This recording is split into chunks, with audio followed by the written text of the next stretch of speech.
Morning students, my self Rajendra Sharma. देखिए बच्चों, पिछले वीडियो में हमने 3 प्रत्यय कंप्लीट कर लिए, तव्यत, तव्य और अनियर। ठीक है, वहाँ देखिए बच्चों, तव्यत और तव्य जो प्रत्यय है वो दोनों सेम होते हैं, उनके एग्जाम्पल भी सेम होते हैं, इसलिए हमने तव्यत और तव्य को एक बार ही पढ़ा और अनियर पढ़ा फिर, है ना। तो वहाँ हमने कंप्लीट कर लिए थे। अब हम चौथा प्रत्यय है यत प्रत्यय, इसको हम आज कंप्लीट करेंगे, इसको हम पढ़ेंगे आज, इसके बारे में जानकारी करेंगे। तो आइए बच्चों, हम पढ़ते हैं यत प्रत्यय। देखिए, इसका सूत्र है अचो यत। इसका मतलब हुआ, इसका फर्स्ट नियम देखिए, अच अंत वाली धातुओं से यत प्रत्यय होता है। अच अंत वाली धातुओं से यत प्रत्यय होता है, अर्थात ऐसी धातुएं जिसके अंत में अच हो, अर्थात स्वर हो। अच का मतलब स्वर हो, तो ऐसी धातुओं से यत प्रत्यय जुड़ता है। सेकेंड नंबर का इसका देखिए रूल्स है, यह जो प्रत्यय है यत प्रत्यय, वह चाहिए और योग्य अर्थ में धातुओं से जुड़ता है। ठीक है, अर्थात इससे बनने वाले शब्द हैं इस जो चाहिए अथवा योग्य अर्थ में होते हैं, उनका अर्थ या तो चाहिए निकलता है या योग्य होता है। ठीक है, थर्ड नंबर देखिए, यत प्रत्यय का यह शेष रहता है। यत प्रत्यय का यह शेष रहता है। चौथे नंबर पे इसका धातु को गुण हो जाता है, अर्थात ई उ ऋषिलरी कोई शब्द वर्ड हो या मात्रा हो तो उनके स्थान पर गुण हो जाता है, अर्थात ए ओ अरल हो जाते हैं, जैसा कि हमने पिछले प्रत्यय में देखा था। यहाँ पर भी देखेंगे, आगे एग्जाम्पल आएंगे तो उसमें समझेंगे हम। पांचवा इसका नियम है यत प्रत्यांत धातुओं के रूप, यानी यत प्रत्यय से बनने वाले धातुओं के जो रूप हैं वो पुल्लिंग में राम की तरह, स्त्रीलिंग में रमा की तरह तथा नपुंसकलिंग में फल की तरह चलते हैं। यही नियम पिछले तीनों प्रत्ययों में था। तव्यत और अनियर आदि प्रत्ययों में भी यही नियम था कि पुल्लिंग में राम, स्त्रीलिंग में रमा और नपुंसकलिंग में फल की तरह रूप चलते हैं। ठीक है, तो यहाँ भी वही नियम फॉलो करेंगे हम। अब ये कुछ नियम्स हैं, कुछ रूल्स हैं, वो हमने पढ़ लिए। अब हम आगे इसके एग्जाम्पल्स की ओर चलते हैं। तो देखिए बच्चों, यहाँ दिया गया है एक तरफ दी गई धातु, दूसरी तरफ दिया गया है पुल्लिंग, स्त्रीलिंग और नपुंसकलिंग। ठीक है, वचन जो लिंग है वो दिए गए हैं। अब देखिए धातु है, उसका पुल्लिंग है, पुल्लिंग में एक वचन, द्विवचन और बहुवचन दिए गए हैं। उसी प्रकार से स्त्रीलिंग और नपुंसकलिंग में भी एक वचन, द्विवचन, बहुवचन दिए गए हैं। तो देखेंगे हम बच्चों, जी धातु में जब हम यत प्रत्यय जोड़ेंगे तो यहाँ पर बनेगा जे यह। ठीक है, पुल्लिंग में बनेगा जे यह। अब यहाँ ई की मात्रा है जी में, तो यह ई की मात्रा गुण संधि के कारण ए की मात्रा में परिवर्तित हो गई। ठीक है, तो यहाँ गुण संधि का नियम फॉलो हो रहा है। अब इसका जो पुल्लिंग वाला रूप है वह राम की तरह चलता है, तो राम में होता है राम है, रामो, रामः। उसी प्रकार जी धातु से जब यत प्रत्यय जोड़ेंगे और उससे बनने वाले शब्दों के रूप चलाएंगे पुल्लिंग में, तो चलेगा जेयः, जेयौ, जेयाः। नि धातु है, नि धातु का भी इसी प्रकार से चलेगा, नेयः, नेयौ, नेयाः। ठीक है, तो ई की मात्रा जो भी है, ई की मात्रा के स्थान पर ए की मात्रा बन जाएगी गुण होने के कारण। इसके बाद देखते हैं ऊ की मात्रा दी गई है नीचे, श्रु, हु और भू, इन तीनों में ऊ की मात्रा दी गई है। तो ऊ की मात्रा के स्थान पर परिवर्तन होगा और बनेगा हव्य, हव्यौ, हव्यः।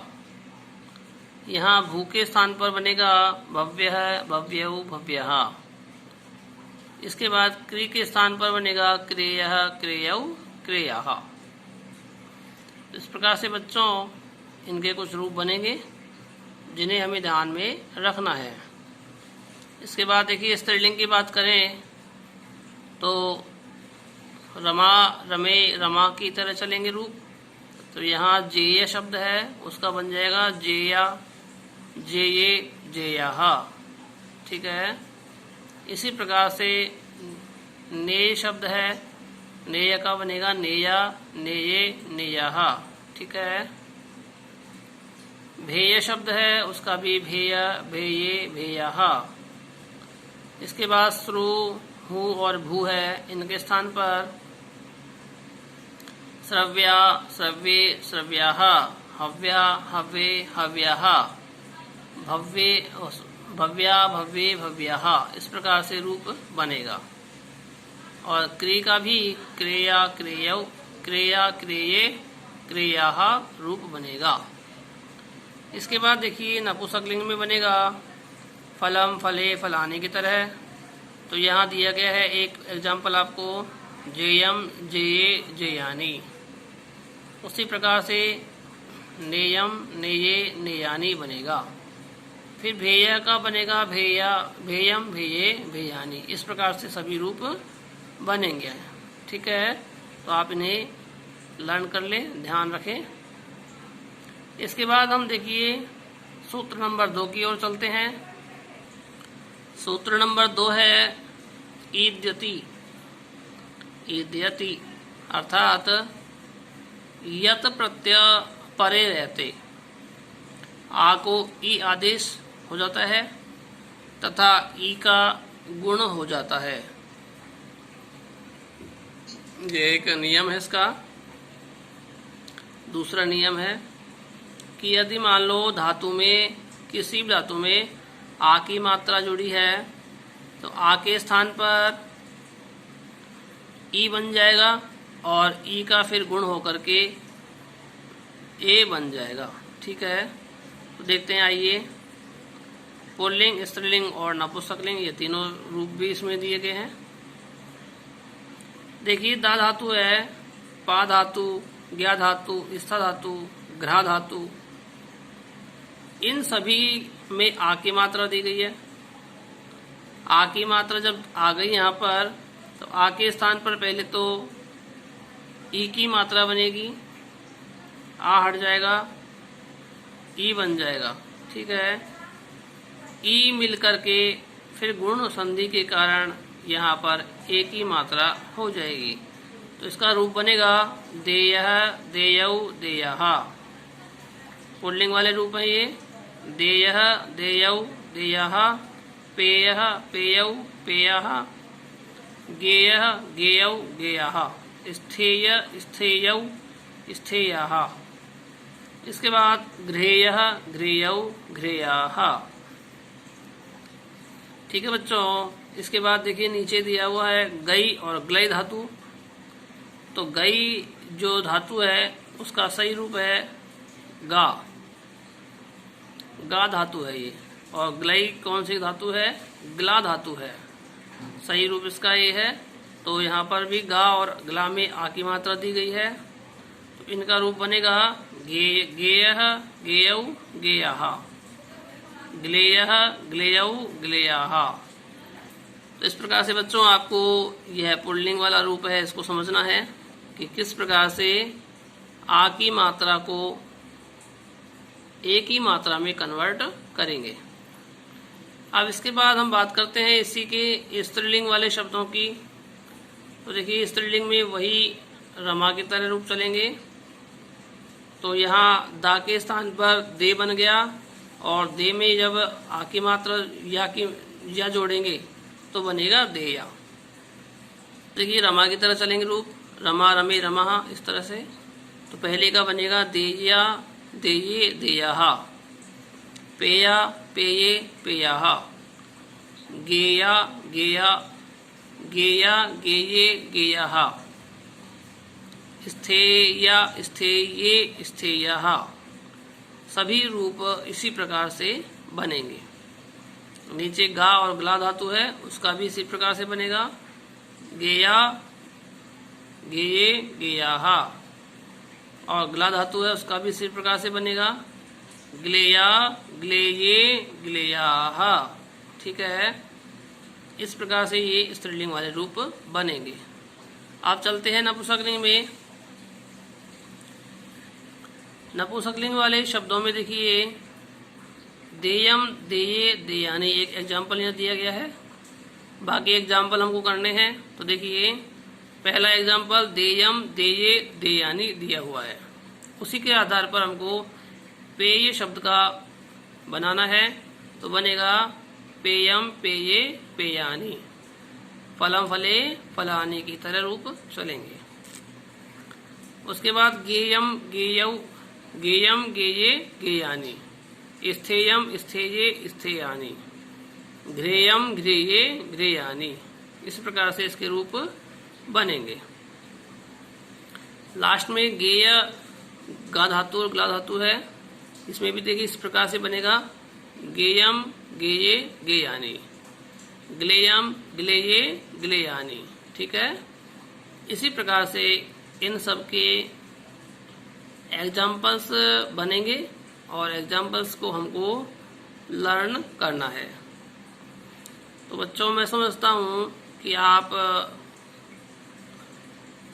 इस चैप्टर को समझ गए होंगे कि यत प्रत्यय किस किस में जुड़ता है, यत प्रत्यय कहाँ कहाँ काम आता है देखिए इसमें, और यत प्रत्यय का शेष क्या रहता है, यत प्रत्यय के रूप किस तरह से बनाए जाते हैं। एग्जाम्पल्स भी आपने देख लिए। एक तरह के एग्जाम्पल हैं जो कि ई और ऊ से बनने वाले एग्जाम्पल हैं, उनको हमें सॉल्व कैसे करना है ये हमने जान लिया इस वीडियो में। इसके अलावा दूसरे टाइप के एग्जाम्पल जिनमें आ की मात्रा जुड़ी हुई है, उनको हमें किस प्रकार से सॉल्व करना है। तो बच्चों हमने ये सब कुछ आज की इस वीडियो में जान लिया।